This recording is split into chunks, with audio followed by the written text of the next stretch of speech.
Chapter 1 communication का महत्व। Communication सिर्फ बोलना नहीं बल्कि अपनी बात को साफ और कॉन्फिडेंट तरीके से रखना है। यह करियर, रिलेशनशिप और बिजनेस हर जगह काम आता है। एग्जाम्पल, अगर दो लोग इंटरव्यू में बैठे हैं, एक ज्यादा नॉलेजेबल है पर घबराकर बोलता है, दूसरा कम नॉलेजेबल है पर क्लियर और कॉन्फिडेंट है। ज्यादातर केसेस में कॉन्फिडेंट वाला सिलेक्ट होगा। चैप्टर 2 लिसनिंग स्किल्स, सुनने की कला। अच्छा कम्युनिकेटर वही है जो अच्छे से सुन सके। सुनने से ट्रस्ट और रिस्पेक्ट बढ़ती है। एग्जाम्पल, आपका दोस्त दुखी होकर प्रॉब्लम बता रहा है। अगर आप बीच में बोलते रहेंगे तो उसे लगेगा कि आप सीरियस नहीं हैं। लेकिन अगर आप ध्यान से सुनेंगे और फिर जवाब देंगे तो वो आप पर भरोसा करेगा। चैप्टर 3 बॉडी लैंग्वेज का रोल। कम्युनिकेशन में 55% असर बॉडी लैंग्वेज का होता है। आई कांटेक्ट, पोस्चर, जेस्चर्स और स्माइल बहुत इंपॉर्टेंट हैं।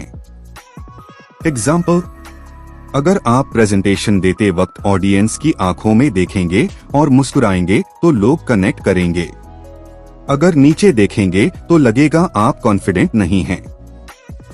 चैप्टर 4 सिंपल और क्लियर वर्ड्स का इस्तेमाल। जटिल शब्दों की जगह आसान भाषा का प्रयोग करें। शॉर्ट सेंटेंसेस का उपयोग करें।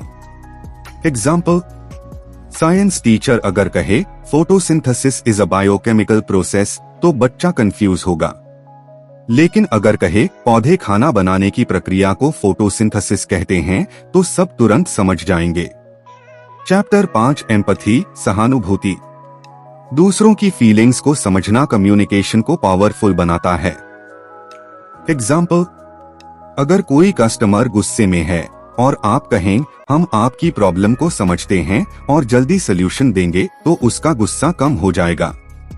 चैप्टर 6 पर्सुएजन और इन्फ्लुएंस। कम्युनिकेशन का इस्तेमाल लोगों को पॉजिटिवली इन्फ्लुएंस करने के लिए होता है। एग्जाम्पल, टीचर बच्चों से कहे नहीं पढ़ोगे तो फेल हो जाओगे तो बच्चे डरेंगे। अगर कहे मेहनत करोगे तो ब्राइट फ्यूचर बना लोगे तो बच्चे मोटिवेट होंगे। Chapter 7 public speaking skills. Stage पर बोलते समय कॉन्फिडेंस, प्रैक्टिस और ऑडियंस एंगेजमेंट जरूरी है। एग्जाम्पल, अगर आप स्पीच में बार बार हम या मतलब बोलेंगे तो लोग बोर हो जाएंगे। अगर आप बीच बीच में सवाल पूछेंगे तो ऑडियंस ध्यान से सुनेगी। चैप्टर 8 प्रोफेशनल लाइफ में कम्युनिकेशन। ऑफिस और बिजनेस में ग्रोथ के लिए क्लियर कम्युनिकेशन जरूरी है। एग्जाम्पल, अगर आप ईमेल लिखें send me the report ASAP तो वेग है।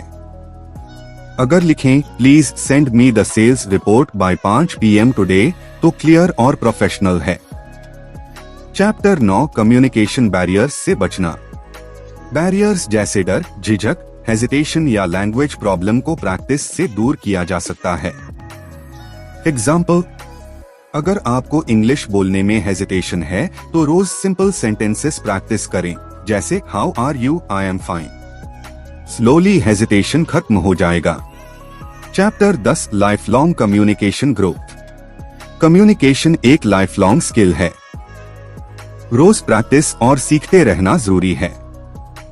एग्जाम्पल, अगर आप रोज एक नया वर्ड सीखकर कॉन्वर्सेशन में यूज करते हैं तो 1 साल में वोकैब्युलरी बहुत स्ट्रॉन्ग हो जाएगी।